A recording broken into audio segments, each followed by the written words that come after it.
Hello friends, welcome back to our channel. और आज की इस वीडियो में हम लोग बिहार स्टेट एग्जामिनेशन 2024 के paper 2 computer science video series में थ्योरी ऑफ कंप्यूटेशन के एमसीक्यूज करने वाले हैं। और अगर आपको कंप्यूटर साइंस के अदर यूनिट जैसे कि data structure, operating system, computer networking and DBMS जैसे इंपॉर्टेंट यूनिट्स के इंपॉर्टेंट एमसीक्यूज की प्रैक्टिस करनी है तो उसका लिंक वीडियो के डिस्क्रिप्शन में है, आप उसे जरूर चेक कर लीजिएगा, जिसमें मैंने प्रीवियस ईयर क्वेश्चन को भी डिस्कस किया हुआ है। तो आज की इस वीडियो में हम लोग थ्योरी ऑफ कंप्यूटेशन के 20 एमसीक्यूज देखने वाले हैं। और क्वेश्चन काउंट फ्रेंड बहुत ही कम होगा, बट हम मेन हमारा जो फोकस होगा वो होगा कॉन्सेप्ट पे, कि थ्योरी ऑफ कंप्यूटेशन से एग्जाम में कैसे क्वेश्चन पूछे जाते हैं और हम उसे कैसे टैकल करेंगे। तो आइए शुरू करते हैं। और before proceeding with this video, अगर फ्रेंड्स आप चैनल पे नए हैं और चैनल को अभी तक सब्सक्राइब नहीं किए तो प्लीज प्लीज चैनल को सब्सक्राइब कर लें। और अगर आपको वीडियो अच्छी लगे तो वीडियो को लाइक करें और अपने दोस्तों के साथ शेयर करना ना भूलें। तो आइए शुरू करते हैं। तो फ्रेंड्स, थ्योरी ऑफ कंप्यूटेशन में सबसे पहले कुछ मेजर चीजें जो बेसिक्स हैं जो हम सबको आनी चाहिए। तो उसमें भी थ्योरी ऑफ कंप्यूटेशन में जो मोस्ट वाइडली यूज की जाती हैं टर्म्स, मैं पहले उस चीजों को क्लियर करने की कोशिश करूंगा। तो सबसे पहले है, I am writing few terms that are most widely used in the field of theory of computation.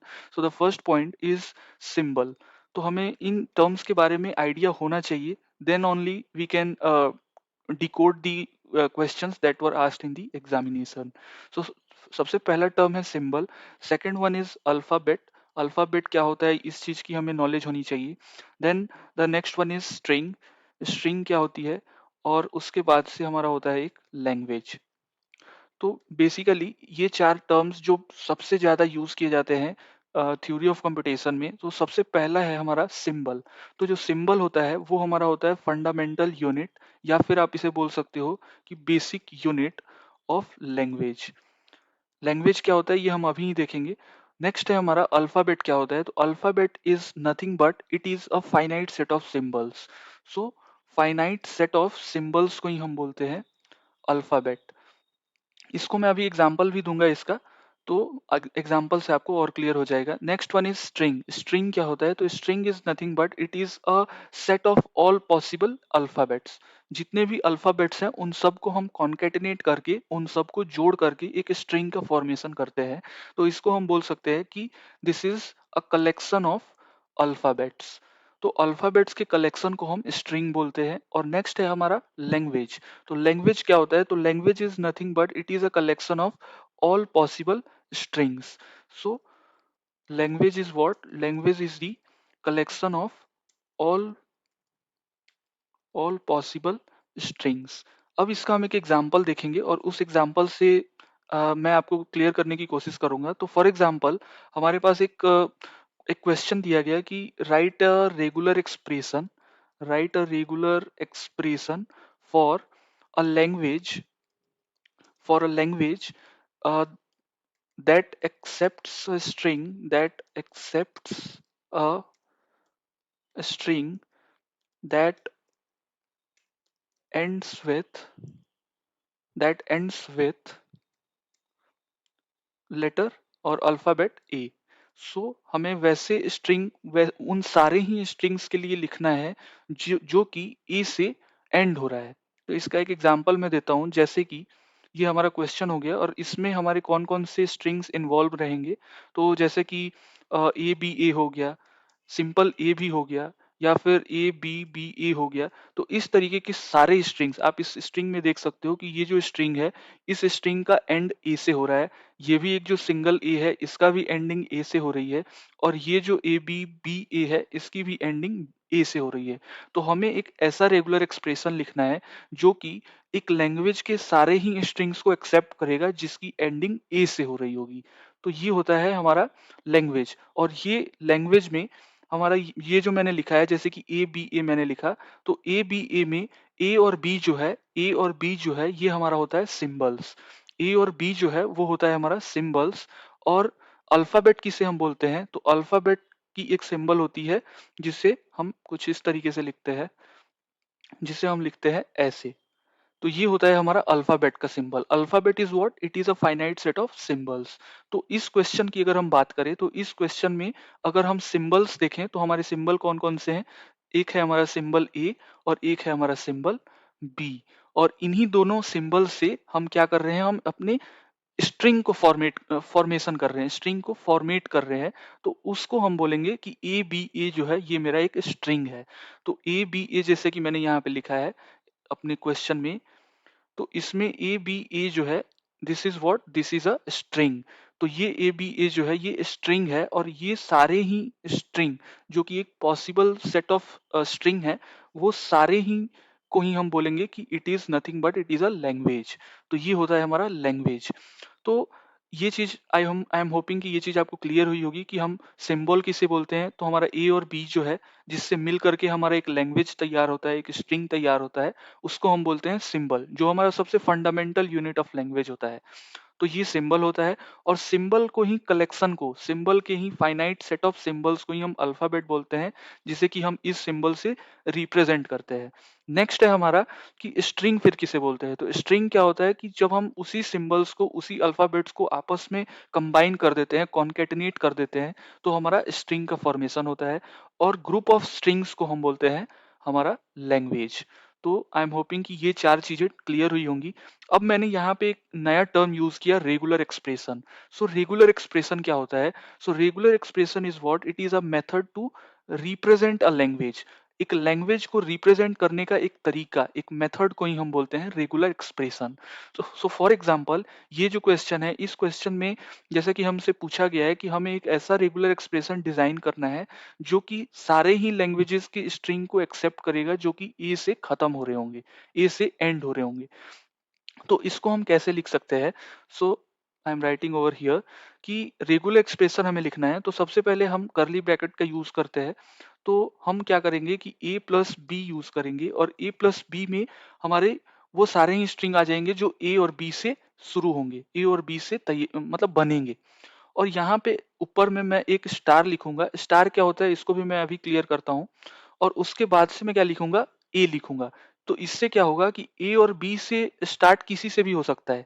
ये जो स्ट्रिंग है, ये स्ट्रिंग बी ए भी हो सकता है। यहाँ पे अगर मैं लिखूं, तो यहाँ पे बी ए भी एक हमारा करेक्ट स्ट्रिंग बनेगा, जो कि उस लैंग्वेज को एक्सेप्ट करेगा। क्योंकि यहाँ पे भी मैं बी से भले ही स्टार्ट कर रहा हूँ, लेकिन मेरा स्ट्रिंग जो है वो ए पे खत्म हो रहा है। So this string also accept that language. So इस तरीके से वो मेरा स्ट्रिंग ए से भी शुरू हो सकता है, वो बी से भी शुरू हो सकता है, बट लास्ट में ए होना चाहिए। So this is what regular expression for this language that accepts a string that ends with A. तो ये चीज है, इस तरीके से हम रेगुलर एक्सप्रेशन लिखते हैं। अब मैंने यहाँ पे एक सिंबल यूज की है जिसको कि हम स्टार बोले, मैंने स्टार बोला अभी, बट इसे थ्योरी ऑफ कंप्यूटेशन के फील्ड में हम इसे क्लिंस स्टार बोलते हैं। क्या बोलते हैं इसे? इसे हम बोलते हैं क्लिंस क्लिंस स्टार, या फिर कहीं कहीं पे इसे क्लिंस क्लोजर भी बोला जाता है। सो क्लिंस क्लोजर, इसे क्लिंस क्लोजर भी बोला जाता है।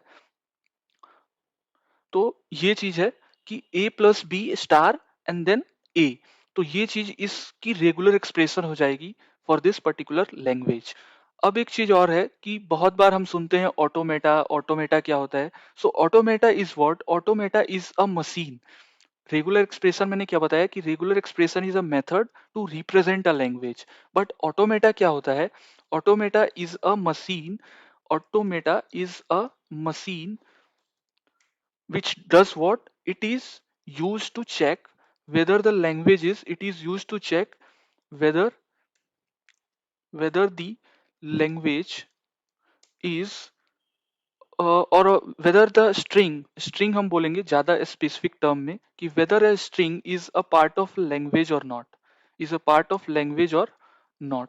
तो ये होता है ऑटोमेटा कि automata is what, automata is a machine that is used to check whether that string is a part of language और नॉट। सो ये चीज है ऑटोमेटा।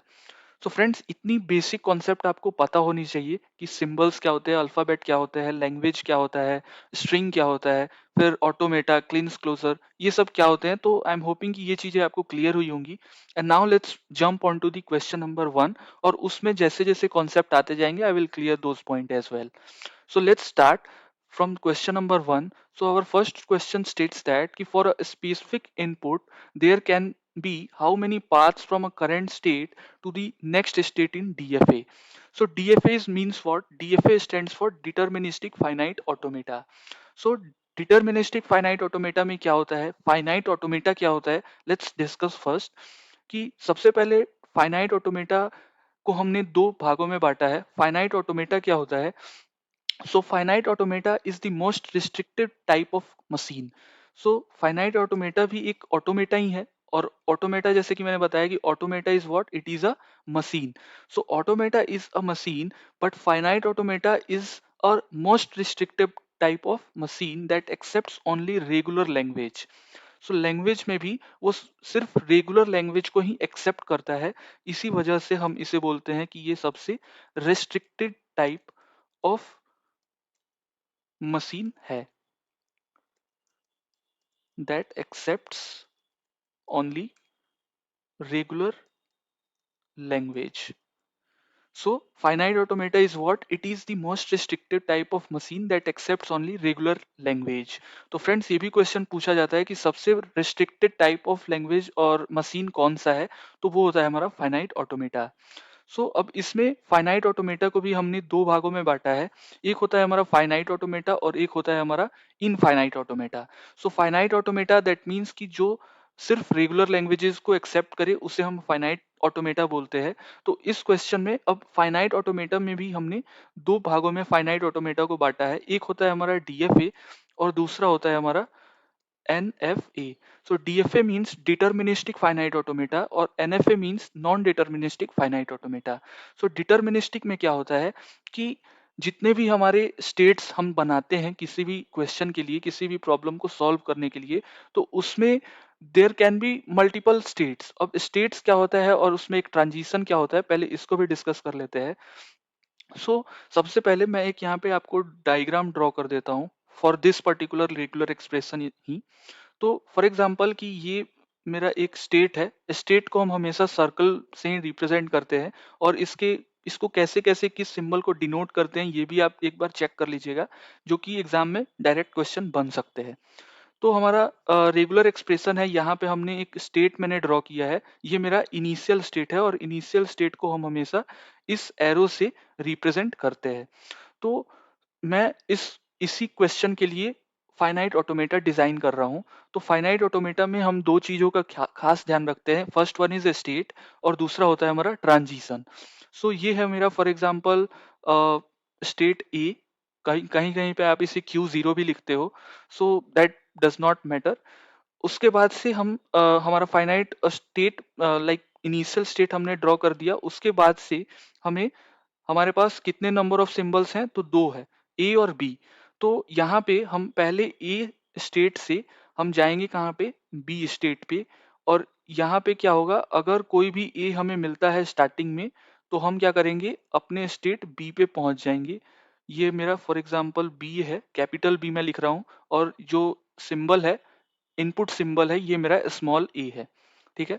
तो अगर ए मेरा इनिशियल स्टेट है और ए से मैं बी पे जा रहा हूँ इनपुट सिंबल ए की मदद से, और उसके बाद से मेरा स्ट्रिंग कौन सा है, ए बी ए है या फिर ए सिंपल ए भी हो सकता है. तो मैं इस बी को क्या कर रहा हूँ, ये मेरा बी जो है ये मेरा फाइनल स्टेट है. ये फाइनल स्टेट को हम हमेशा कॉन्सेंट्रिक सर्किल से रिप्रेजेंट करते हैं, डबल सर्कल से रिप्रेजेंट करते हैं. ठीक है. तो ए बी ए है, तो फॉर एग्जांपल ए से तो मैं बी पे आ गया, और उसके बाद से जब बी आएगा तो बी से मुझे वापस ए पे जाना पड़ेगा.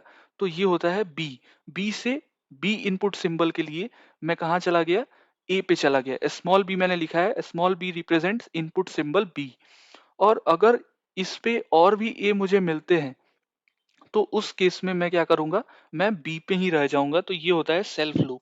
बी पे हमने एक ए इनपुट सिंबल के लिए सेल्फ लूप लगा दिया, और अगर बी आता है तो बी से हम वापस ए पे चले जाएंगे, और ए के लिए अगर बी आता है तो ये बी का यहाँ पे हम सेल्फ लूप दे देते हैं बी इनपुट सिंबल के लिए.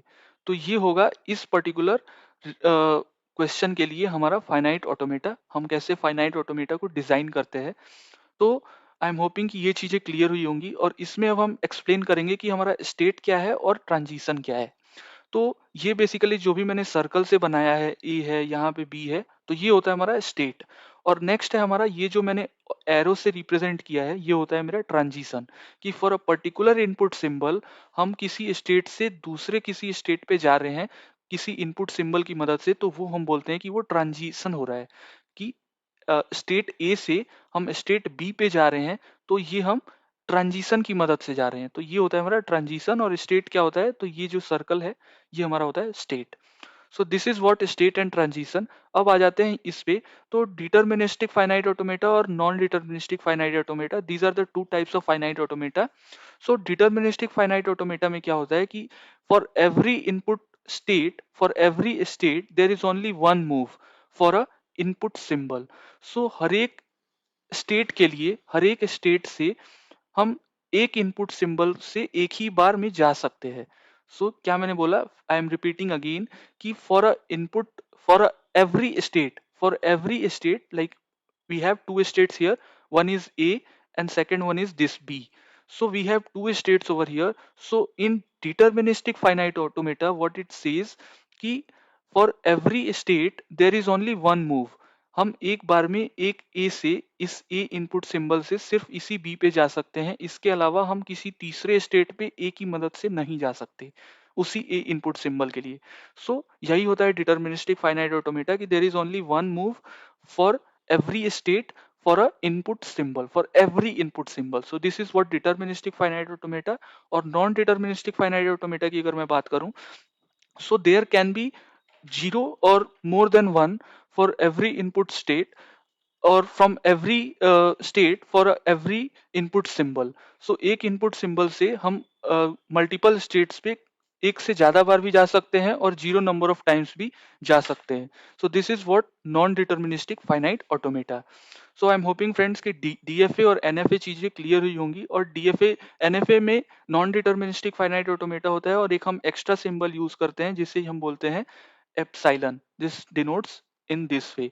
सो ये होता है हमारा epsilon. This is also called as null element और आइडेंटिटी एलिमेंट। सो ये चीजें भी बहुत बार एग्जाम में पूछी गई हैं कि नल एलिमेंट और आइडेंटिटी एलिमेंट हम किसे बोलते हैं।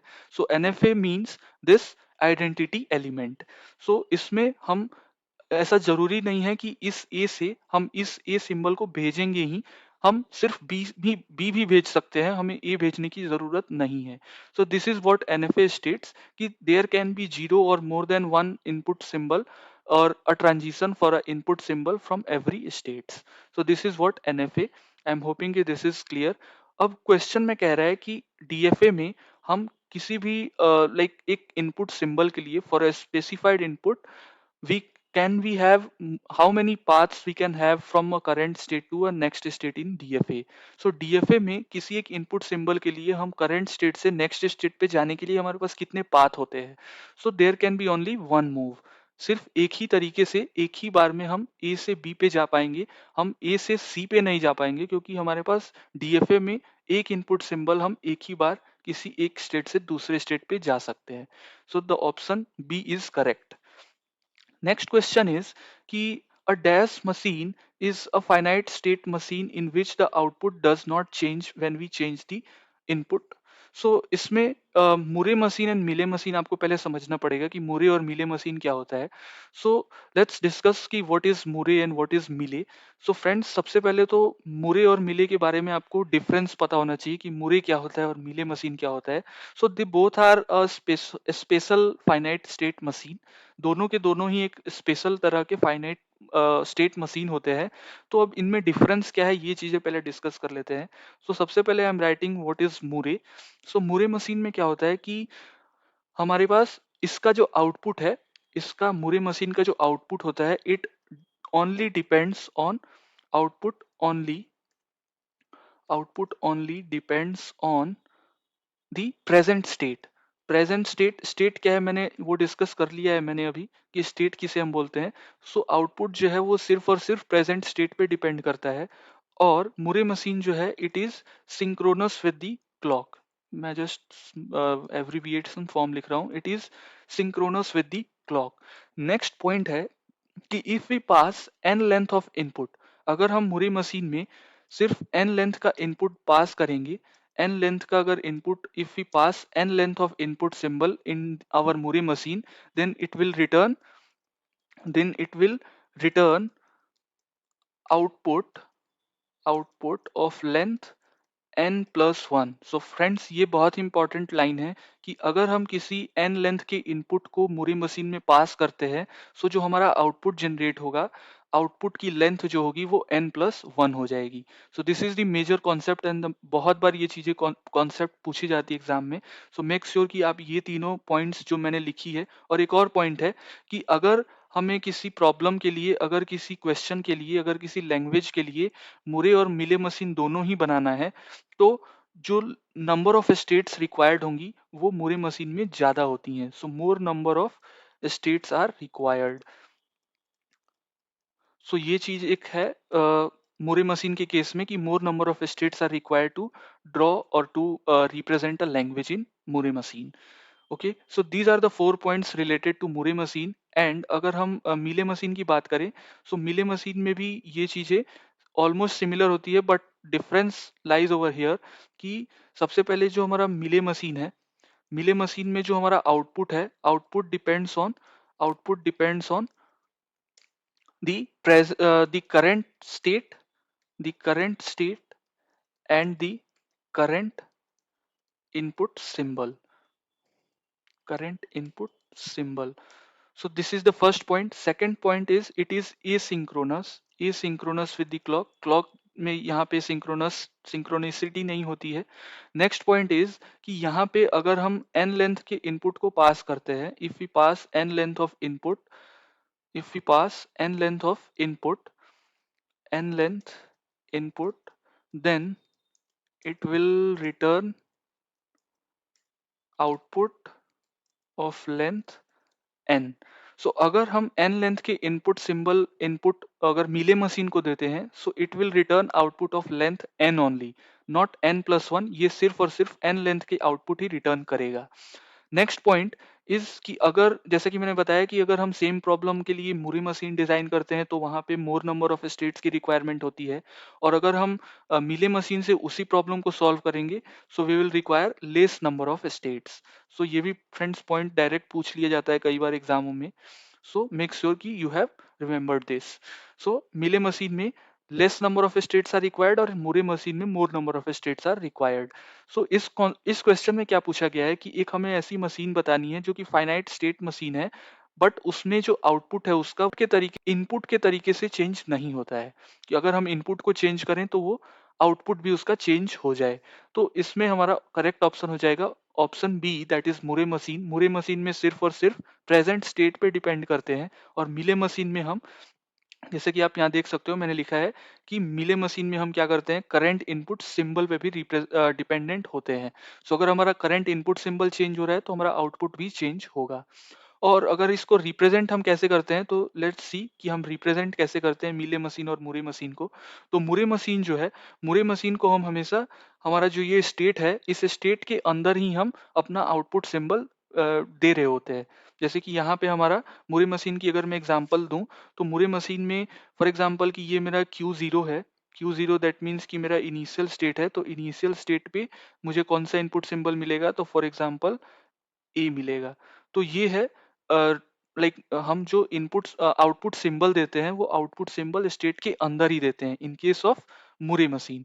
सो और मिले मशीन की अगर हम बात करें तो मिले मिले मशीन पे जो हमारा आउटपुट सिंबल होता है वो आउटपुट सिंबल ट्रांजिशन के ऊपर दिया जाता है।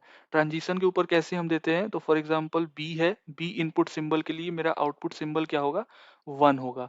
तो इस तरीके से हम, मेरा फॉर एग्जांपल Q0 ये है, Q0, और ये बी इनपुट सिंबल के लिए हम कौन से स्टेट पे जा रहे हैं, फॉर एग्जांपल Q1 पे जा रहे हैं। तो ये होता है हमारा मिले मशीन में कैसे हम रिप्रेजेंट करते हैं इनपुट और आउटपुट सिंबल को। तो यहाँ पे हम ट्रांजिशन के ऊपर अपना इनपुट और आउटपुट सिंबल दे रहे होते हैं। So I am hopping friends कि मिले एंड मुरे मशीन भी चीजें क्लियर हुई होंगी। एंड नाउ लेट्स सी कि थर्ड क्वेश्चन क्या है। So let me move this over here. So the third question is कि that derivation tree is also known as, so derivation tree हम किसे बोलते हैं। so for example कि आपने ग्रामर का नाम सुना होगा, ग्रामर क्या चीजें क्या होती है थ्योरी ऑफ कंपटीशन में। so let's discuss कि ग्रामर क्या होता है। so grammar basically, grammar theory of competition में क्वाड टपल होते हैं। क्वाड टपल से मेरा मतलब क्या है कि उसमें चार चीजें होती है। एक होता है V, V denotes V variable, then second one is T denotes terminal, and the third one is P denotes production rule, and the last one is S denotes start symbol. So grammar में चार tuples होते हैं, grammar क्या होता है? तो grammar भी set of strings, strings को कंबाइन करके हम लैंग्वेज और फिर ग्रामर तैयार करते हैं। तो ग्रामर में चार चीजें होती है। एक होता है हमारा वेरिएबल, जिसको हम वी से रिप्रेजेंट करते हैं। The second one is terminal, then we have production rule, and the fourth one is a symbol, start symbol. So let's see कि ग्रामर में और क्या क्या चीजें हैं। तो ग्रामर को बेसिकली रिकॉग्नाइज करने के लिए, जैसे कि हमने शुरू में पढ़ा कि रेगुलर लैंग्वेज को एक्सेप्ट करने के लिए, रिकॉग्नाइज करने के लिए हम फाइनाइट ऑटोमेटा यूज करते हैं। उसी तरीके से ग्रामर को रिकॉग्नाइज करने के लिए हमारे पास होता है सी एफ जी। सी एफ जी मतलब सी एफ जी, सी एफ जी मतलब कॉन्टेक्स्ट कॉन्टेक्स्ट फ्री, इसको कॉन्टेक्स्ट फ्री ग्रामर बोलते हैं। और इसको रिकॉग्नाइज करने के लिए हमारे पास होता है पुश डाउन ऑटोमेटा। सो कॉन्टेक्स्ट फ्री लैंग्वेज को, जैसे कि उसमें रेगुलर लैंग्वेज था, उसी तरीके से यहाँ पे हमारे पास होता है कॉन्टेक्स्ट फ्री लैंग्वेज, और इसे ही हम ग्रामर भी बोलते हैं, कॉन्टेक्स्ट फ्री ग्रामर और कॉन्टेक्स्ट फ्री लैंग्वेज। और इसे हम रिकॉग्नाइज करने के लिए, कॉन्टेक्स्ट फ्री लैंग्वेज को रिकॉग्नाइज करने के लिए PDA is used. So context free grammar को रिकॉग्नाइज करने के लिए PDA, that is push down automata, is used. और इसी ग्रामर में इस क्वेश्चन की अगर हम बात करें, सो इसमें है डेरिवेशन ट्री। सो डेरिवेशन ट्री क्या होता है? सो लेट्स सी डेरिवेशन ट्री किसे हम बोलते हैं। डेरिवेशन ट्री का अनदर नेम पूछा गया है। सो ग्रामर में एम्बिगुअस ग्रामर और अनएम्बिगुअस ग्रामर का आपने नाम सुना होगा। सो एम्बिगुअस ग्रामर में क्या होता है कि हम किसी भी ग्रामर का अगर हम किसी भी ग्रामर का एक से ज्यादा पार्स ट्री ड्रॉ करते हैं, तो उससे हम बोलते हैं कि ये ग्रामर एम्बिगुअस है। ठीक है। और अनएम्बिगुअस ग्रामर क्या होता है कि अगर किसी ग्रामर का हम एक ही पार्स ट्री ड्रॉ कर पा रहे हैं, so that then we say that grammar is a unambiguous grammar. So ये चीज होती है। और उसी में ग्रामर को रेक्टिफाई करने के लिए कि ये ग्रामर एम्बिगुअस है या फिर अनएम्बिगुअस है, we draw derivation tree. So to recognize whether our grammar is ambiguous or a unambiguous grammar, we draw derivation tree। और डेरिवेशन ट्री अगर हम एक से ज्यादा ड्रॉ कर पा रहे हैं उस पर्टिकुलर ग्रामर के लिए, then we say that that grammar is ambiguous. और अगर एक ही derivation tree if we can draw for this grammar, then we can say that that grammar is unambiguous. So derivation tree का ही दूसरा नाम होता है parse tree. So parse tree भी हम बोलते हैं डेरिवेशन ट्री को, और डेरिवेशन ट्री को हम फर्दर डिवाइड करते हैं लेफ्ट डेरिवेशन ट्री और right derivation tree. So option 3 का D is the correct answer. Let's move on to the fourth question ki which of the following statement is true. So our first option is every type 2 language is type 1 and type 2. Option B is every type 2 language is type 3 and type 0. Option C is every type 2 language is type 1 and type 0. And option D is the none of these. So type 1 और type 2, type 0, type 3 ये क्या है? तो let's discuss this. So first of all आपको Chomsky hierarchy के बारे में idea होना चाहिए। सो चॉम्स्की हायरार्की में क्या होता है कि सबसे पहले हमारा जो सबसे मोस्ट रिस्ट्रिक्टिव टाइप, जैसे कि मैंने शुरू में ही बताया था कि हमारा फाइनाइट ऑटोमेटा जो होता है वो most restrictive type of automata होता है। सो सबसे पहले हमारा फाइनाइट ऑटोमेटा, और उसके बाद से हमारा होता है next one is our C F G, जिसे हम पीडीए बोलते हैं, टाइप 2 बोलते हैं ग्रामर का चॉम्स्की हायरार्की में। सो वो होता है हमारा टाइप 2, जिससे कि मैंने बताया कि Chomsky hierarchy. Next one we have next one है हमारा type 1। Type 1 that means linearly bound automata, जिससे कि हम सी एस एल बोलते हैं, कॉन्टेक्स्ट सेंसिटिव लैंग्वेज बोलते हैं। और सबसे लास्ट में हमारा आता है ट्यूरिंग मशीन, जिसे कि हम टाइप 0 बोलते हैं, और उसमें हम जो लैंग्वेज यूज करते हैं वो होता है रिकर्सिव लैंग्वेज और रिकर्सिव इन्यूमरेबल लैंग्वेज। सो सबसे पहले जो सबसे इनर मोस्ट पार्ट होता है, जो सबसे मोस्ट रिस्ट्रिक्टिव टाइप होता है, उसको हम बोलते हैं कि ये टाइप 3 है। और इसी टाइप 3 को हम बोलते हैं रेगुलर लैंग्वेज। और इसी रेगुलर लैंग्वेज को रिकॉग्नाइज करने के लिए जो हम मशीन यूज करते हैं उसको हम बोलते हैं फाइनाइट ऑटोमेटा। नेक्स्ट वन, ये वाला जो बॉक्स आपको दिख रहा है, इस बॉक्स को हम बोलते हैं टाइप 2, और इस टाइप को हम बोलते हैं context free language. Context free language, और इसी कॉन्टेक्स्ट फ्री लैंग्वेज को यूज करने के लिए, रिकॉग्नाइज करने के लिए we use PDA. So type 2 is what? Type 2 is context free language, and to recognize context free language we use push down automata machine. Next part is type 1. Type 1 को हम बोलते हैं, जैसे कि मैंने बताया, CSL। CSL that's mean C, S और L। C that means context, S means sensitive and L means language. So context sensitive language, और इसको रिकॉग्नाइज करने के लिए we use linearly bound automata, LBA। Next one is type zero. So type zero में हम बोलते हैं कि ये है हमारा ट्यूरिंग मशीन। ट्यूरिंग मशीन को हम बोलते हैं TM इन शॉर्टकट। सो TM, सो ये क्या होता है और इसमें कौन कौन सी चीजें यूज की जाती हैं, we will discuss in the later questions. So type zero, type one, type two and type three. So I am hoping कि ये यही चीज को हम बोलते हैं चॉम्स्की हायरार्की। चॉम्स्की हायरार्की में यही चार टाइप हैं, और इसी तरीके से type zero, type one, type three, type two, इस तरीके से लिखा हुआ है। तो अगर हम ऑप्शन सी को देखें, तो type two language is type one and type zero. So अगर आप इस सर्कल को देखोगे, सो इस सर्कल में ये मेरा है टाइप टू। ये वाला जो एरिया आपको दिख रहा है, ये वाला जो सर्कल आपको दिख रहा है, ये है आपका टाइप टू। तो अगर कोई लैंग्वेज टाइप टू का है, तो वो language, this is but obvious कि वो लैंग्वेज टाइप वन का भी होगा और वो लैंग्वेज टाइप जीरो का भी होगा, क्योंकि ये इस सर्कल के अंदर मतलब है। तो इन सर्कल के अंदर अंदर आप देखोगे, तो इसमें यहाँ पे ये वाला जो सर्कल है, ये है टाइप टू का। So this is but obvious and this is a common sense कि टाइप टू जो है वो टाइप वन और टाइप जीरो के अंदर है। तो जो भी टाइप टू का लैंग्वेज होगा, दैट मस्ट बी एक्सेप्टेड और that must be under the category of type one and type zero. So this is what, that's why option C is the correct answer. और ये question है friends, देख लीजिए यहाँ पे Chomsky hierarchy का, कि according to Chomsky hierarchy which of the following represent the unrestricted grammar. So grammar में भी अनरिस्ट्रिक्टेड और रिस्ट्रिक्टेड टाइप ग्रामर है। तो उसको रिप्रेजेंट करने के लिए हम कौन से लैंग्वेज का, कौन से टाइप का यूज करते हैं। तो जैसे कि मैंने बताया कि टाइप जीरो पे हम ट्यूरिंग मशीन का यूज करते हैं, और ट्यूरिंग मशीन जो है वो अनरिस्ट्रिक्टेड टाइप ऑफ ग्रामर का यूज करता है। So that's why option D is correct, type zero. So friends, अभी तक अगर आपको वीडियो अच्छी लग रही हो, तो प्लीज़ वीडियो को लाइक करें और अपने दोस्तों के साथ शेयर करें।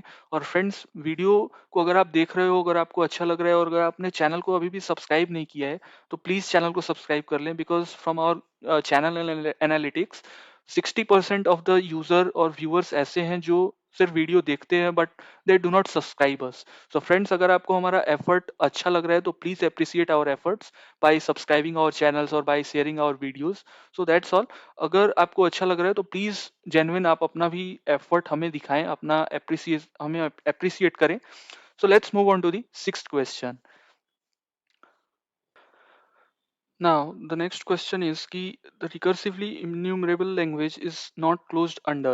The first option is complementation, option B is union, option C is intersection, and the last option is none of these. So basically, the first thing that you should understand कि what are the closure properties, क्योंकि ये question जो है ये closure properties से है। और theory of computation में we have total 7 closure properties used for multiple languages. तो जो भी हमारे पास लैंग्वेजेस है, जैसा कि अभी हमने देखा type one, type to, type zero, type three, तो उन सारे लैंग्वेजेस के लिए कुछ क्लोजर प्रॉपर्टीज डिफाइन की गई हैं, and there are total 7 closure properties. So उसको हम पहले चेक करते हैं कि कौन कौन से क्लोजर प्रॉपर्टीज हैं। तो the first one is the union. Union that means कि अगर हमारे पास दो लैंग्वेज है, तो उन दोनों ही लैंग्वेजेस को हमें ऐड करना है और उसके बाद से उसे कंपोज करके और फिर एक लाइक यूनिवर्सल लैंग्वेज रिटर्न करना होता है।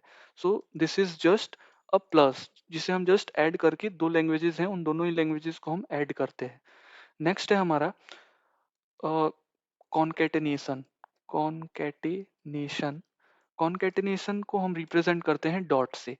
सो डॉट से हम कॉन्केटेनेशन को रिप्रेजेंट करते हैं, दैट मीन्स कि मल्टीप्लीकेशन आप बोल सकते हो। So concatenation is the second one. The third one is complementation.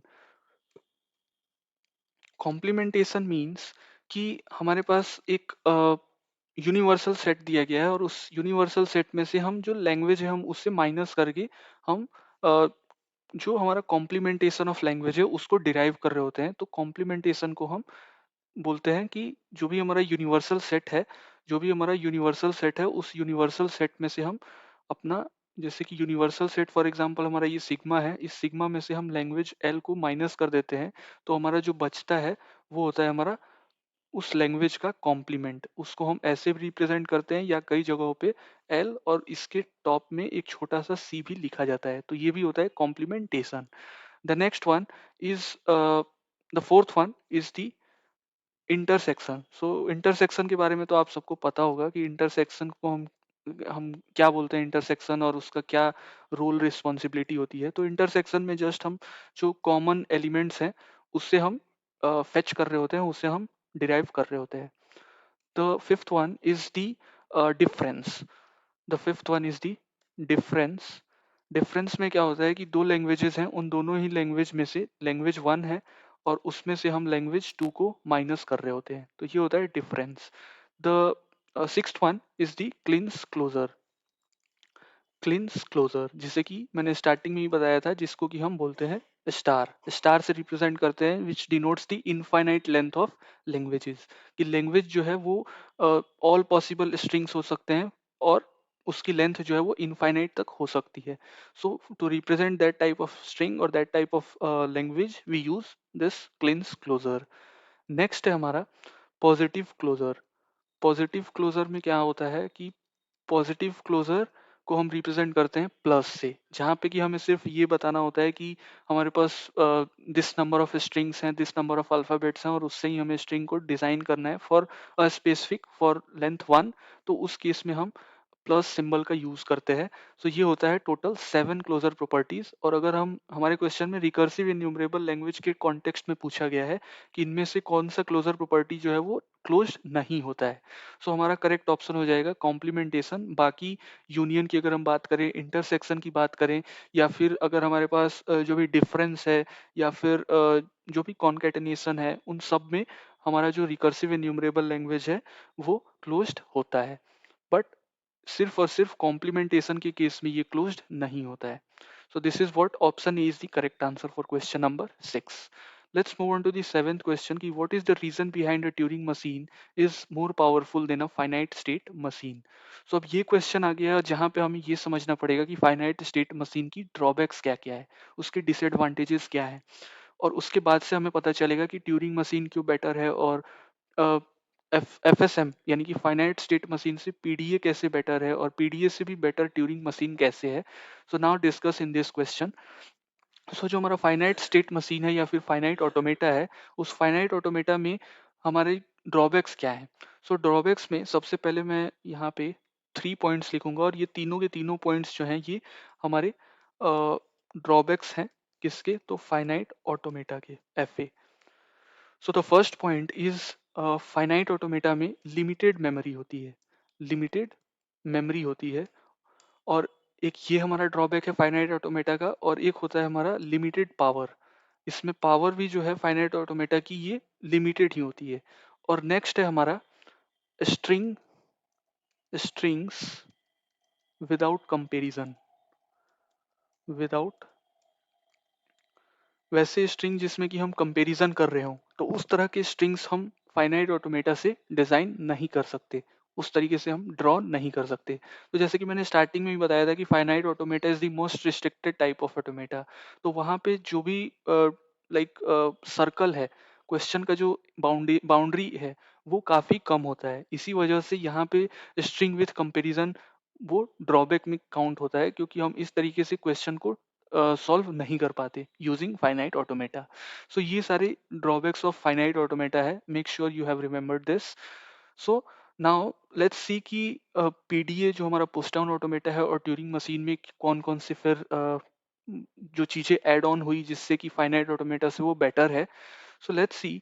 सो सबसे पहले पीडीए जो है हमारा, पीडीए पीडीए में हम क्या करते हैं, एक एक्स्ट्रा स्टैक मेमोरी ऐड कर देते हैं। स्टैक मेमोरी ऐड करने से क्या होता है कि जो हमारा प्रॉब्लम नंबर 1 है पीडी सॉरी फाइनाइट ऑटोमेटा के केस में कि लिमिटेड मेमोरी, वो वाला सॉल्यूशन आ जाता है हमारे पास पीडीए में, क्योंकि हम यहाँ पे एक stack data structure extra add कर देते हैं जिससे कि हमारा मेमोरी वाली समस्या खत्म हो जाती है।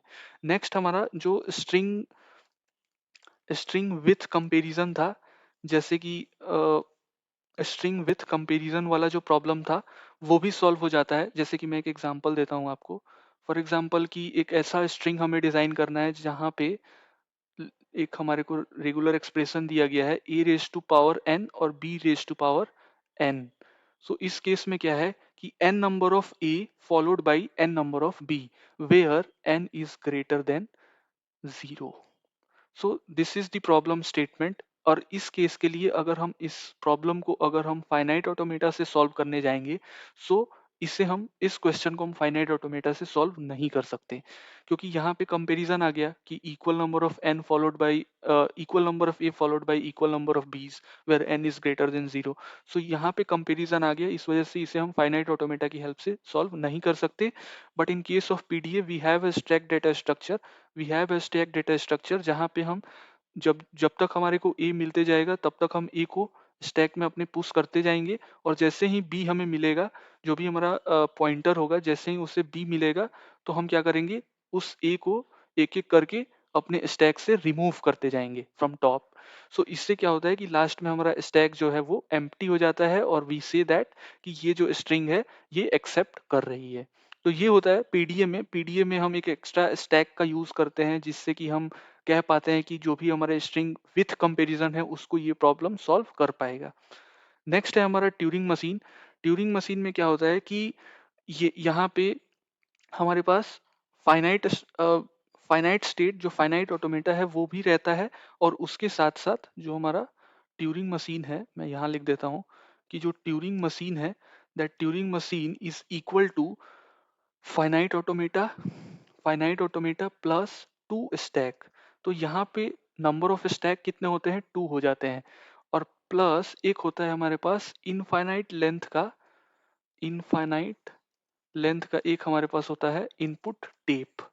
तो ट्यूरिंग मशीन में आप देख सकते हो कि इतनी चीजें होती है। First one is the finite state, finite automata plus two stack memories are used, and then we have one more which is infinite input length. और इन तीनों का कंपोजिशन को हम बोलते हैं ट्यूरिंग मशीन। इसी वजह से ट्यूरिंग मशीन जो है वो एक लार्ज जो एरिया है, लार्ज लेंथ ऑफ जो स्ट्रिंग्स हैं, लैंग्वेजेस हैं, उनको एक्सेप्ट कर पाता है। सो इसी वजह से, क्योंकि यहाँ पे फाइनाइट ऑटोमेटा भी अवेलेबल है, स्टैक भी होता है टू, और उसके बाद से एक इनपुट इनफाइनाइट लेंथ का एक इनपुट टेप होता है, जिसके वजह से हम एक वाइड रेंज ऑफ लैंग्वेजेस को ट्यूरिंग मशीन की हेल्प से एक्सेप्ट करा पाते हैं।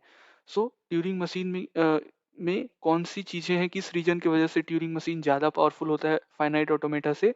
सो ट्यूरिंग मशीन में कैपेबिलिटी की अगर हम बात करें तो वो long sequence of input string को एक्सेप्ट कर पाता है। So that's why option C is the correct answer. और यहाँ पे इनपुट टेप है, इनपुट टेप अवेलेबल होता है, जिस वजह से ट्यूरिंग मशीन जो है वो दोनों ही डायरेक्शंस में मूव कर पाता है, जबकि फाइनाइट ऑटोमेटा और पीडीए जो है वो सिर्फ और सिर्फ एक ही डायरेक्शन में मूव करते हैं, जबकि ट्यूरिंग मशीन जो है वो दोनों ही डायरेक्शंस में रोटेट कर पाता है। उसका जो हेड पॉइंटर होता है वो दोनों ही डायरेक्शन में रोटेट कर पाता है, इस वजह से ये भी सही है। बट इस पॉइंट में लिखा गया है कि वो सिर्फ और सिर्फ एक ही डायरेक्शन में मूव कर पाता है, तो ये गलत है। वो दोनों ही डायरेक्शंस में मूव कर सकता है, इसी वजह से यहाँ पे ऑल ऑफ दीज नहीं होगा, because option is incorrect. So option B and C are both are correct. Now let's move on to the eighth question. A PDA behaves like a Turing machine when it has dash number of auxiliary memory. So जैसा कि मैंने अभी बताया कि PDA में जो है वो one stack memory is used, stack number of stack कितनी यूज की जाती है पीडीए में, so one number of stacks are used. But अगर हम एक्सुलरी मेमोरी की बात करें तो वहाँ पे हम और हम ट्यूरिंग मशीन की बात करें तो वहाँ पे टू नंबर ऑफ स्टैक्स का यूज किया जाता है। That's why option D is the correct answer. Two or more number of stacks are used in case of Turing machine that behaves like PDA that behaves like Turing machine. So हमें वैसा like Turing machine पूछा है जिसमें कि जो PDA की तरह behave करे, बट उसमें ऑक्सिलरी मेमोरी कितने नंबर में होंगी। So the number is two. Two or more number of stacks memory can be used in case of Turing machine. So option D is the correct answer. Ninth question is कि a universal Turing machine is a universal Turing machine किसे बोला जाता है। वैसे Turing machines जो कि सारे ही problems को एक्सेप्ट कर पाए, जो कि एक वाइड रेंज ऑफ लैंग्वेजेस को सपोर्ट करे, उसको एक्सेप्ट करे, उसे ही हम बोलते हैं यूनिवर्सल ट्यूरिंग मशीन। और यूनिवर्सल ट्यूरिंग मशीन जो है वो किसी भी तरह के लैंग्वेज है, कोई भी तरह का अगर हमें एक्सप्रेशन दिया हुआ है तो उस एक्सप्रेशन के अकॉर्डिंग हम उस ट्यूरिंग मशीन को रीप्रोग्राम कर सकते हैं, उसको हम उस कंडीशन में ढाल सकते हैं और उस तरीके से उससे प्रॉब्लम को सॉल्व करा सकते हैं। So this is what option A states कि reprogrammable Turing machine, option B is two tape Turing machine, option C is single tape Turing machine and last option is none of these. So इसका correct option हो जाएगा option A, that is reprogrammable Turing machine. The next question is कि the behavior of NFA can be simulated using DFA. So कभी भी कोई भी किसी भी तरह का अगर NFA हमारे को given है तो हर एक NFA, every NFA can be translated into its equivalent DFA. So ये चीज आप एक स्टेटमेंट ध्यान रखिएगा कि कोई भी NFA है तो उसका कोई ना कोई DFA एग्जिस्ट करता ही होगा. So every NFA can be translated in in its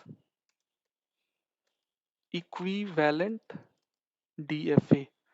So every NFA can be translated in its DFA, its equivalent DFA. और ये जो क्वेश्चन है ये इसी पॉइंट से लिया गया है कि कोई भी NFA हो उस NFA को हम DFA की तरह एक्ट करा सकते हैं, उस NFA का को हम DFA में ट्रांसलेट कर सकते हैं और वो हमेशा DFA की तरह बिहेव करेगा. सो that's why option A is the correct answer. Now let's move on to the next question. Halting state are of two types. जब आप रिकर्सिव इन्यूमरेबल लैंग्वेज को और एक्सप्लेन में करोगे जाओगे, डिस्क्राइब करोगे, तो वहाँ पे आपको एक हाल्टिंग स्टेट मिलेगी और वहाँ पे टोटल 3 प्रॉब्लम्स हमें पढ़ना है. Let me give you a brief idea about it. So there are 3 problems. Total 3 problems are there in TOC. The first problem is the decidable. The second one is the semi-decidable. The next one is the undecidable. So there are 3 problems in TOC, in field of theory of computation. The first one is the decidable problem. Decidable problem वैसे problems होते हैं जिसके लिए हम Turing machine design कर सकते हैं, जिसके लिए Turing machine can be constructed और जो भी लाइक पेयर ऑफ स्ट्रिंग्स होंगे, जो भी पार्ट ऑफ स्ट्रिंग्स होंगे किसी भी लैंग्वेज के, वो उस ट्यूरिंग मशीन से एक्सेप्ट कर पाएगा उसे. ठीक है, ट्यूरिंग मशीन उस लैंग्वेज को एक्सेप्ट कर पाएगा. सो this is what decidable is. और सेमी डिसाइडेबल होता है हमारा रिकर्सिव इन्यूमरेबल लैंग्वेज. सो रिकर्सिव इन्यूमरेबल लैंग्वेज में जैसे कि उसमें क्या होता है कि हमने जो ट्यूरिंग मशीन डिजाइन किया वो ट्यूरिंग मशीन एक ऐसा भी स्टेज आएगा जब वो लूप में, इनफाइनाइट लूप में वो रोटेट ही करते रह जाएगा, तो वो होता है सेमी डिसाइडेबल, जहाँ पे ट्यूरिंग मशीन जो है वो कुछ पार्ट ऑफ द लैंग्वेज को एक्सेप्ट कर लेगा बट कुछ पार्ट ऐसे होंगे लैंग्वेज के that will rotate in the infinite loop forever. So ये होता है semi decidable. And next one is the undecidable. Undecidable में होता है कि वैसे problems, those problems for which no Turing machine can be constructed. तो वैसे प्रॉब्लम जिसके लिए हम ट्यूरिंग मशीन डिजाइन ही नहीं कर सकते, तो वैसे प्रॉब्लम्स को हम बोलते हैं अनडिसाइडेबल प्रॉब्लम. और उसी अनडिसाइडेबल प्रॉब्लम का ही एक ये एग्जांपल है हाल्टिंग प्रॉब्लम. इसे हाल्टिंग स्टेट भी बोलते हैं या फिर कई जगहों पे इसे हाल्टिंग स्टेट, हाल्टिंग प्रॉब्लम भी बोला जाता है. तो halting state, halting problem is one of the example of this undecidable problem. So halting state में दो टाइप होते हैं, दो स्टेट होते हैं basically. The first state is the accept state और reject state. So basically halting state में हम उसे कभी कभी सेमी डिसाइडेबल की कैटेगरी में भी पुट करते हैं और कभी कभी हम उसे अनडिसाइडेबल की कैटेगरी में भी पुट करते हैं. तो जब वो सेमी डिसाइडेबल की कैटेगरी में होता है तो उस केस में हम बोलते हैं कि हाल्टिंग में दो स्टेट हो सकते हैं, या तो वो एक्सेप्ट हो सकता है या वो रिजेक्ट हो सकता है. बट अगर हाल्टिंग स्टेट अनडिसाइडेबल प्रॉब्लम हुआ तो उस केस में हाल्टिंग स्टेट के 3 टाइप्स हो जाएंगे. The first type is the accept. The second one is the reject part. या तो वो एक्सेप्ट हो जाएगा ट्यूरिंग मशीन से, या वो रिजेक्ट हो जाएगा, या फिर वो कभी रुकेगा ही नहीं, या दैट मीन्स कि इट विल नेवर हॉल्ट. या फिर हम ऐसे भी कह सकते हैं it will always rotate in the infinite loop for ever. So these are the three states when the halting problem is under the category of undecidable problem. So ये चीज आप फ्रेंड्स ध्यान रखिएगा. बट अगर halting state जो है वो semi decidable का प्रॉब्लम है तो उस केस में हमारा जो करेक्ट ऑप्शन होगा वो हो जाएगा option C, accept and reject. Let's move on to the 12th question कि a PDA can be defined as Q, और ये हमारे बेसिकली टपल्स दिए हुए हैं और इसमें पूछा है कि Z0 किस चीज को रिप्रेजेंट करता है. So let me explain all these tuples, what they do. So basically Q means set of जो हमारा states है, जितने भी all possible states के state set को हम बोलते हैं Q. So let me write this down over here. सो जो कैपिटल क्यू है वो हमारे सेट ऑफ ऑल स्टेट्स को रिप्रेजेंट करता है. नेक्स्ट वन इज ई, मैं ई लिख रहा हूँ, आप समझ जाना कि ये सिग्मा है और ये चीज है सेट ऑफ अल्फाबेट्स के लिए. सो जितने भी अल्फाबेट्स जैसे कि ए है, बी है, सी है, जो भी अल्फाबेट्स यूज किए जा रहे हैं उन सेट ऑफ अल्फाबेट्स को हम ई से रिप्रेजेंट करते हैं. नेक्स्ट वन इज जी. सो जी क्या होता है? जी, जी बेसिकली जो है हमारा, जी बेसिकली जो होता है वो हमारा स्टैक अल्फाबेट को रिप्रेजेंट करता है. स्टैक अल्फाबेट, जैसे कि मैंने पीडीएम में बताया कि पीडीएम में एक स्टैक मेमोरी एक्स्ट्रा यूज की जाती है, तो उसी स्टैक मेमोरी में हम उसी स्टैक मेमोरी को हम स्टैक अल्फाबेट जी से रिप्रेजेंट करते हैं. और अगर हम क्यू जीरो की बात करें, so Q zero that means की इनिशियल स्टेट, या फिर आप बोल सकते हो इसे हमारा start symbol, start state. Then we have Z0. Z0 जो है वो हमारा होता है स्टैक सिंबल, जिसे कि हम टॉप सिंबल या फिर टॉप ऑफ द सिंबल भी बोलते हैं. Stack symbol, stack symbol. और उसके बाद है ए. ए को हम बोलते हैं एक्सेप्टिंग स्टेट, एक्सेप्टिंग स्टेट या फिर फाइनल स्टेट. और लास्ट है हमारा डी. डी होता है हमारा डेल्टा, डेल्टा बोलते हैं या फिर हम उसे ट्रांजिशन फंक्शन बोलते हैं. Transition function, transition function. So total ये 7 टपल्स हैं जो कि हम पीडीएम में यूज करते हैं, और हमारा क्या क्या रोल एंड रिस्पॉन्सिबिलिटी है हर एक टपल का, जैसे कि मैंने यहाँ लिख दिया है. तो इस क्वेश्चन में Z0 का पूछा है, तो Z0 जो है वो an element of G, that is true. G is what? G is a stack alphabet. तो स्टैक के अगर हम सिंबल की बात करें तो वो भी एक तरीके से स्टैक का अल्फाबेट ही होगा. So that's why option is correct. Option B is initial stack symbol. अगर हमारा स्टैक अभी एम्प्टी है तो उस केस में स्टैक में कौन सा एलिमेंट रहता है? तो यही Z0 यहाँ पे अवेलेबल होता है. तो इस वजह से ये Z0 जो है ये इनिशियल स्टैक सिंबल भी है और टॉप स्टैक अल्फाबेट भी इसे बोलते हैं. जैसे कि फॉर एग्जांपल कि यहाँ पे मैंने एक स्टैक मेमोरी बनाई और यहाँ पे फॉर एग्जांपल ऑलरेडी ए है, तो जो Z0 होगा, दैट मीन्स Z0 होगा वो यहाँ पे होगा, तो वो स्टैक की टॉप ऑफ द एलिमेंट को पॉइंट कर रहा होगा. तो इसी वजह से this option is also correct. That's why option D is correct. Option D, that is all of these. So all of these is the correct answer. 12 का A. Next question is कि the production of rule A goes to B where A and B are non-terminals is called. सो जैसा कि मैंने starting में grammar बताया था कि grammar में टोटल 4 टपल्स होते हैं VTPS. सो VTPS में क्या होता है कि जो V होता है, V denotes the set of variables. Variables को ही हम बोलते हैं non terminal. So variables can be also called as non terminals. और दूसरा मैंने बताया था T. T that means terminal symbol. T, जो टर्मिनल सिंबल होते हैं उसे हम हमेशा कैपिटल लेटर से डिनोट करते हैं, स्मॉल ए, स्मॉल बी. और जो नॉन टर्मिनल सिंबल होते हैं उसे हम हमेशा कैपिटल लेटर से रिप्रेजेंट करते हैं. दैट मीन्स कि these symbols can be replaced. ठीक है. और उसके बाद एक था P. P denotes production rule. जो भी हम प्रोडक्शन लिखते हैं, रूल लिखते हैं ग्रामर में, उसे हम पी से डिनोट करते हैं. और लास्ट था हमारा S. S denotes starting symbol, कि हम कहाँ से स्टार्ट करेंगे. सो प्रोडक्शन रूल एक हमें दिया गया है कि ए गोज टू बी, और इसमें ए भी जो है वो भी हमारा ए नॉन टर्मिनल सिंबल है और बी भी हमारा नॉन टर्मिनल सिंबल है. तो इस तरह के प्रोडक्शन को हम क्या बोलते हैं? So first option is null production, option B is unit production, option C is Chomsky normal form, and last option is Greibach normal form.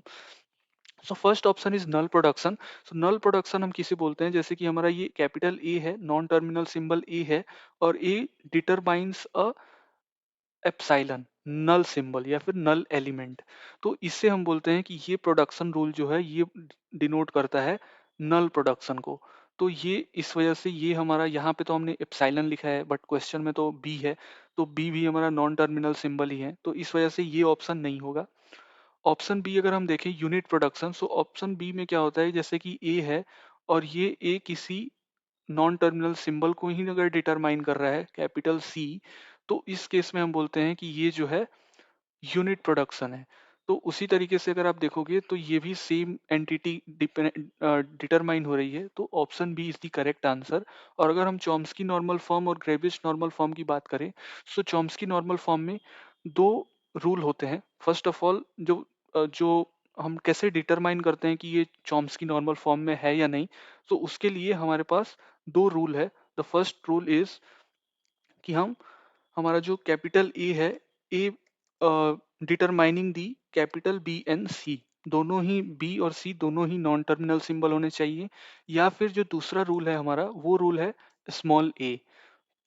Cap non terminal symbol या तो दो या फिर दो से ज्यादा नॉन टर्मिनल सिंबल को determine कर सकता है, या फिर कोई एक नॉन टर्मिनल सिंबल किसी एक ही टर्मिनल सिंबल को डिटरमाइन कर सकता है। So these are the two rules that must be satisfied by your language to set that it is in the CNF form.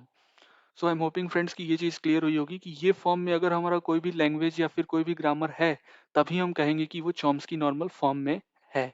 और ग्रेबिश नॉर्मल फॉर्म जो होता है, ग्रेबिश नॉर्मल फॉर्म की एक अदर एंटिटी है, एक अदर रूल है, जिसमें कि हम बोलते हैं कि अगर ए जो है, ए और capital X, so small a, you can say कि ये स्मॉल ए जो है ये टर्मिनल सिंबल है because it is written in small letters.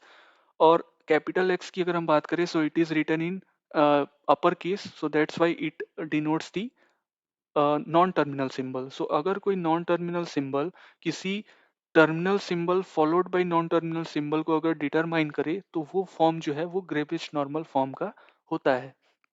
So I am hopping friends कि ये दोनों के दोनों नॉर्मल फॉर्म क्लियर हुए होंगे। और इस क्वेश्चन की अगर हम बात करें, तो unit production is the correct answer because a non terminal symbol is determining another non terminal symbol, then we can say that this production rule is in the category of unit production. Let's move on to the next question. Next question है कि 0 + e multiply by 1 + e represents what. So अगर आप इस plus operator को देखोगे, so plus is what, plus is a union operator. और यहाँ पे आप देख रहे हो कि यहाँ पे मल्टीप्लीकेशन हो रहा है, तो इसको हम बोलेंगे कॉन्केटेनेशन, क्योंकि ये डॉट से हम रिप्रेजेंट करते हैं कॉन्केटेनेशन को, एंड डॉट रिप्रेजेंट मल्टीप्लीकेशन। सो इस तरीके से आप देख सकते हो कि यहाँ पे मल्टीप्लीकेशन हो रहा है और ये नल एलिमेंट है। E is what, E is a identity element, null element. So zero को जब आप 1 से मल्टीप्लाई करोगे तो 0 1, और जब जीरो को ई से मल्टीप्लाई करोगे तो जीरो, क्योंकि ये नल एलिमेंट है, एंटिटी एलिमेंट है। और जब इस वन को आप ई से मल्टीप्लाई करोगे तो दिस वन, एंड जब आप ई को ई से मल्टीप्लाई करोगे, so this E will generate. So that's why option E is the correct answer for this particular question. Next question is कि the context free language is closed for which closure property. So ये हमारे कुछ closure property दी गई हैं, as I mentioned earlier कि there are total 7 closure properties used in the field of theory of computation. So the first option is intersection, option B is union, option C is complementation, and last option is none of these. So इसका correct option हो जाएगा union, क्योंकि union में ही जो है वो जो context free language है वो यूनियन में, कॉन्केटेनेशन में, या फिर अगर आप क्लेंस क्लोजर या पॉजिटिव क्लोजर की अगर आप बात करो, डिफरेंस की बात करो, तो इन सब में कॉन्टेक्स्ट फ्री लैंग्वेज जो है वो क्लोज होता है। बट इन्हीं दो में, लाइक इंटरसेक्शन और कॉम्प्लीमेंटेशन में, ये कॉन्टेक्स्ट फ्री लैंग्वेज क्लोज नहीं होता है। ठीक है, क्लोज्ड नहीं होता है, क्लोज्ड होता है, इससे क्या मेरा मतलब है, तो let's see. So for example कि एक लैंग्वेज है एल, और उस लैंग्वेज का कोई स्ट्रिंग है डब्लू। ठीक है, सो कोई भी एक लाइक इसको मुझे ऐसे लिखना था, एक डब्लू है, W is a string that belongs to a language L. और let me omit this, okay, let's keep it as it is. Okay, so for example कि ये एक डब्लू स्ट्रिंग है, एंड दिस डब्लू रिप्रेजेंट्स और belongs from a language L. ठीक है, तो और एक अनदर लैंग्वेज और एक अनदर स्ट्रिंग है W2। फॉर एग्जाम्पल कि ये W है और ये W1 है और ये W2 है, and this both the languages belongs from language L। सो अगर हम W1 प्लस W2 करेंगे, W1 प्लस W2 करेंगे, तो कोई ना कोई एक रिजल्टेंट W बनेगा। दोनों ही स्ट्रिंग्स को जब हम ऐड करेंगे तो एक W0 बनेगा, लेट्स से आउटपुट बनेगा, कुछ आउटपुट स्ट्रिंग बनेगा। तो वो स्ट्रिंग भी जो है वो इसी लैंग्वेज, सेम लैंग्वेज से बिलोंग करनी चाहिए। तो यही होता है क्लोज्ड का तरीका, कि जैसे कि मैंने W1 यूनियन W2 किया तो जो मुझे रिजल्टेंट स्ट्रिंग मिला वो भी स्ट्रिंग इसी सेम L से बिलोंग करनी चाहिए, बिकॉज इसी सेम लैंग्वेज से बिलोंग करनी चाहिए। So this is what closure states. Closure properties में जितने भी कॉन्सेप्ट ऑपरेशन में वो क्लोज है या नहीं है, सो ये यही चीज होती है कि अगर कोई भी दो स्ट्रिंग है, अगर वो किसी लैंग्वेज एल, किसी सेम लैंग्वेज एल से बिलोंग करती है, तो अगर मैं उस पर कोई भी ऑपरेशन परफॉर्म कर रहा हूँ, यूनियन ऑपरेशन, इंटरसेक्शन, कॉम्प्लीमेंटेशन, तो जो स्ट्रिंग आनी चाहिए मुझे वो उसी एल से बिलोंग करनी चाहिए। बट कॉन्टेक्स्ट फ्री लैंग्वेज के केस में क्या होता है कि अगर मैं कोई भी दो W1 और W2 किसी सेम लैंग्वेज से मैंने ले ली, और उसके बाद से अगर मैं उस पर इंटरसेक्शन कर रहा हूँ, उसमें से दोनों में से जो कॉमन एलिमेंट हो उसको अगर डिटरमाइन कर रहा हूँ, तो जो रिजल्ट मुझे मिलेगा वो उस लैंग्वेज का नहीं होगा। सो ये इसी वजह से कॉन्टेक्स्ट फ्री लैंग्वेज में इंटरसेक्शन के लिए वो क्लोज्ड नहीं होता है। Let's move on to the next question कि grammars that can be translated to TFA is called. So left linear grammar, right linear grammar, option C is generic grammar, option D is all of these. So इसका correct option हो जाएगा option B, that is right linear grammar. Next question is कि the logic of pumping lemma is a good example of which principle? So first option is pigeonhole, option B is recursion, option C is divide and conquer, and last option is iteration. So pumping lemma is what? Pumping lemma is a test. Pumping lemma क्या है कि pumping lemma एक तरीके का एक test है, जिसमें वो टेस्ट में हम करते क्या है, तो उसमें एक लैंग्वेज पास की जाती है और वो लैंग्वेज रेगुलर है या नहीं है, वो रेगुलर है या नहीं है इस चीज को चेक किया जाता है। So pumping lemma is a test, is a technique that is use to check whether that input language is a regular language or it is a irregular language। अगर वो लैंग्वेज रेगुलर है तो वो मतलब language वो check की जाती है कि वो रेगुलर है या वो रेगुलर नहीं है। So to check that language is regular or not, we use that test that is called as pumping lemma. So pumping lemma में कौन सा कॉन्सेप्ट, किस चीज, कौन सा प्रिंसिपल यूज किया जाता है? सो इसका करेक्ट ऑप्शन हो जाएगा option A, that is pigeon hole principle. Let me explain what is pigeon hole principle. So pigeon hole principle में क्या होता है, जैसे कि एक रियल लाइफ एग्जांपल मैं देता हूँ। फॉर एग्जांपल कि आपके पास चार बर्तन है। फॉर एग्जांपल कि आपके पास चार बर्तन है, 4 प्लेट्स यू हैव, ठीक है, 4 प्लेट्स यू हैव, और आपके पास ये फॉर एग्जांपल जो मैंने सर्कल से रिप्रेजेंट किया है, ये आपके पास 4 प्लेट है और उसमें आपको 5 मिठाइयाँ रखनी है। तो टोटल मैं यहाँ पे ट्रायंगल शेप में मैं मिठाइयाँ बना रहा हूँ। Assume these are the sweets. So these are the 5 sweets and we need to place these 5 sweets in these 4 plates. So हमारे पास 5 मिठाइयाँ हैं और हमें इन्हीं 4 प्लेटों में पांचों मिठाइयों को रखना है। तो हम कैसे रखेंगे? तो देर इज अ पॉसिबिलिटी, एक यहाँ पे ऐसी पॉसिबिलिटी बनेगी कि किसी एक प्लेट में, among these 4 plates, any one plate can contain 2 sweets।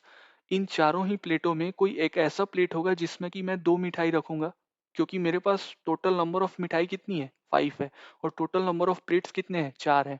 तो यहाँ पे कोई एक ऐसा प्लेट होगा जिसमें कि मैं 2 मिठाइयों को रखूंगा।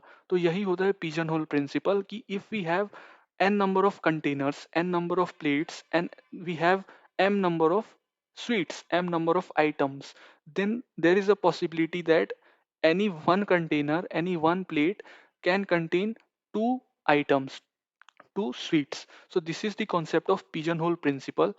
and पंपिंग लेमा जो है वो भी पिजन होल प्रिंसिपल के ही कॉन्सेप्ट को फॉलो करता है। So pigeon hole principle pumping lemma से कैसे रिलेटेड है, लेट्स डिस्कस दिस।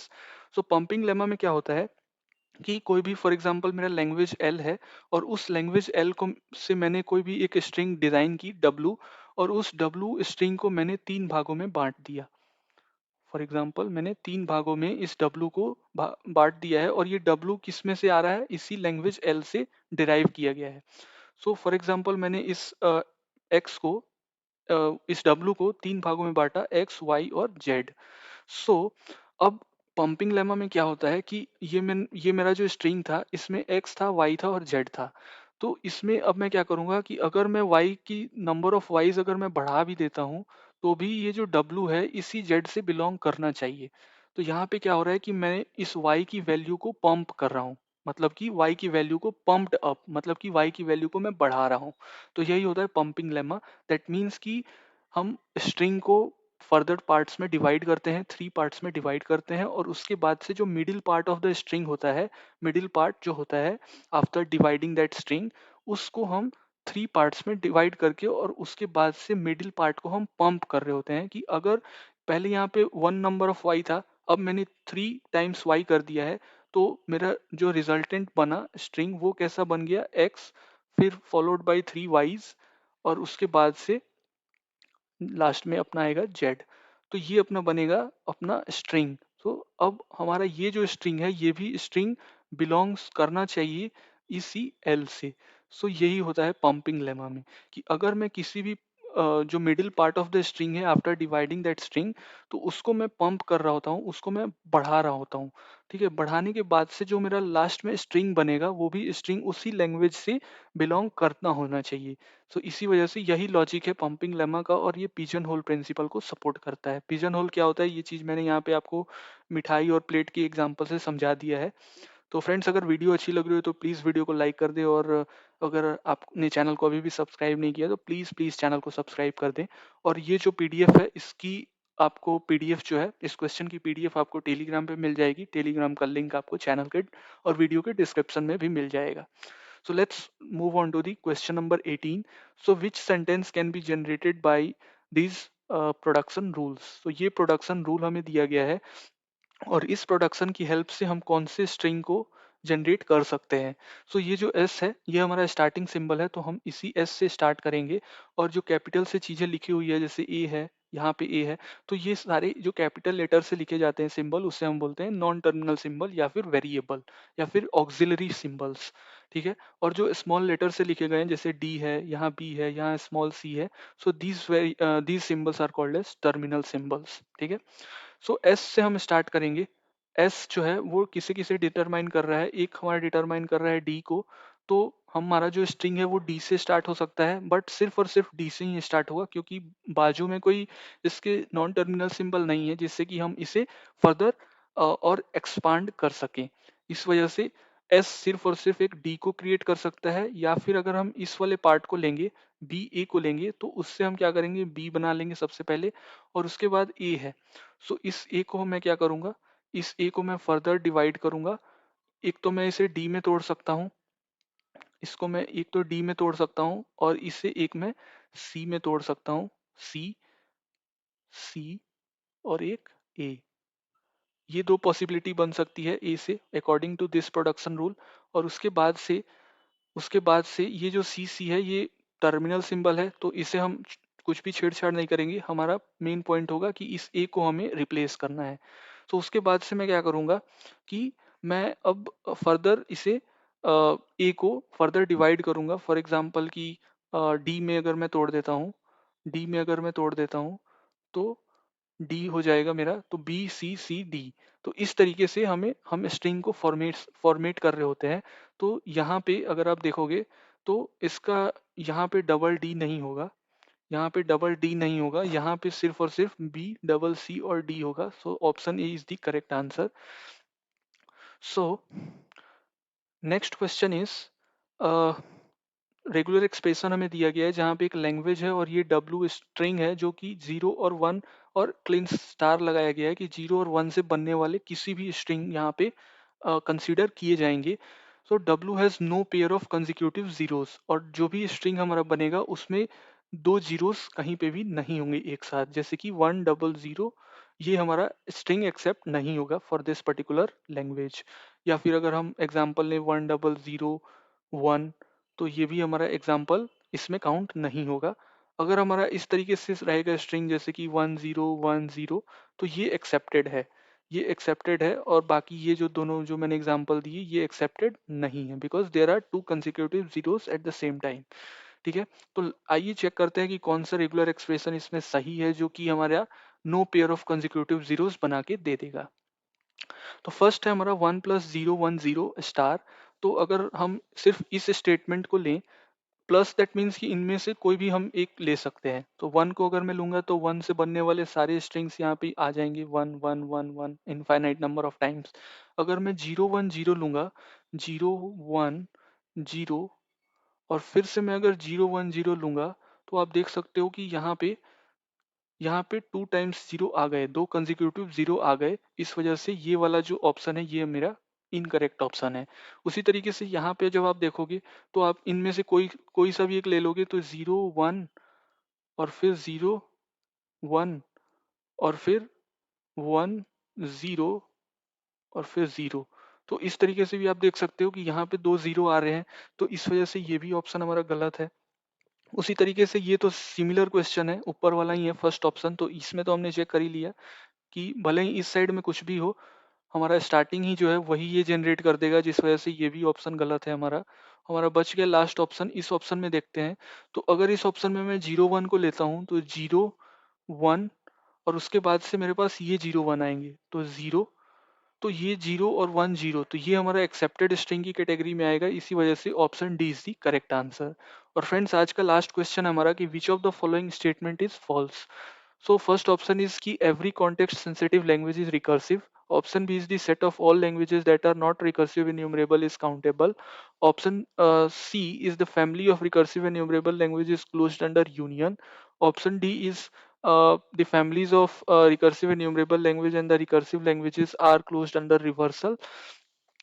ये सारे ही स्टेटमेंट जो है फ्रेंड्स ये करेक्ट हैं, क्योंकि ये तो क्वेश्चन हमने अभी स्टार्टिंग में ही देखा था कि जो रिकर्सिव इन्यूमरेबल लैंग्वेजेस होते हैं वो यूनियन के केस में क्लोज्ड होते हैं, और जितने भी कॉन्टेक्स्ट सेंसिटिव लैंग्वेजेस होते हैं वो भी रिकर्सिव होते हैं। That is also true. So option B है कि जो set of all the languages हैं जो कि रिकर्सिव इन्यूमरेबल नहीं है वो काउंटेबल होते हैं। So that is not true. वो अनकाउंटेबल भी हो सकते हैं, क्योंकि वो इनफाइनाइट लूप में रोटेट करते रह जाएंगे। इस तरीके से फ्रेंड्स आज के हमारे 20 क्वेश्चंस कंप्लीट हुए। आई एम होपिंग कि जितने भी कॉन्सेप्ट आज मैंने आपके साथ डिस्कस किया that is clear to you. अगर आपको कोई क्वेश्चन है तो आप प्लीज़ वीडियो को दोबारा से रिपीट करके चेक कर सकते हैं, और अगर फिर भी आपको डाउट क्लियर नहीं होता है तो you can post your doubt in the comment section. We will reach out to you. और अगर फ्रेंड्स अभी भी आपने चैनल को सब्सक्राइब नहीं किया तो प्लीज़ प्लीज़ चैनल को सब्सक्राइब कर दें, और अगर आपको वीडियो अच्छी लगी हो तो वीडियो को लाइक करें और अपने दोस्तों के साथ शेयर करना ना भूलें। तो फ्रेंड्स, मिलते हैं फिर नेक्स्ट वीडियो में किसी नई यूनिट के साथ। तब तक के लिए bye and thanks for watching.